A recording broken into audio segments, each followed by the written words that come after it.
The number of political prisoners in Venezuela has risen, sparking concern among the Venezuelan community. A group gathered in Miami to demand their freedom. Caplin News reporter Stephanie Tenia has more on the story. From Miami, Venezuelans in exile gathered to demand the release of political prisoners in Venezuela. With signs, they denounced the detention of over 1,000 people for political reasons, many of whom were arrested after protesting against Maduro's regime. According to Foro Penal, as of February 3, 2025, a total of 1,196 people remain detained in Venezuela for political reasons. These numbers highlight the increasing repression in the country, where political dissent continues to be severely punished. Nos encontramos en Miami.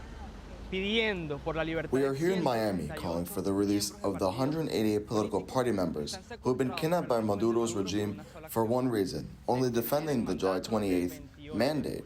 Among those detained are engineer Carlos Azuaje, a human rights activist, and Dr. Rocio San Miguel, who were arrested under unclear circumstances. Their cases, along with hundreds of others, have sparked international concern over the lack of due process and judicial independence in Venezuela. At the very least, we need proof of life, and we demand freedom for all political prisoners.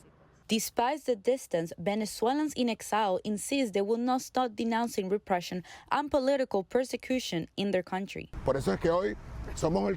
That is why today we are the channel, the voice of thousands of families of these imprisoned Venezuelans. Here in Miami, we are demanding the freedom of each and every one of them.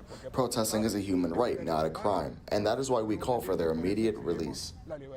From exile, the fight for freedom of Venezuelans political prisoners continues. Meanwhile, their families are still waiting for justice. Reporting from Miami, I'm Stephanie Tenia for Caplin News. The birth of a baby girl occurred on a Manhattan subway. According to New York transit officials, a young woman went into labor before noon yesterday. Passengers quickly called 911 and informed the conductor, who stopped the train as police and EMS came. The mother is 25-year-old Jenny St. Pierre from Hollandale Beach, Florida. According to the New York Times, her family reported Pierre missing back in September and knew about the pregnancy. Both Pierre and the baby are in stable condition and were taken to Bellevue Hospital.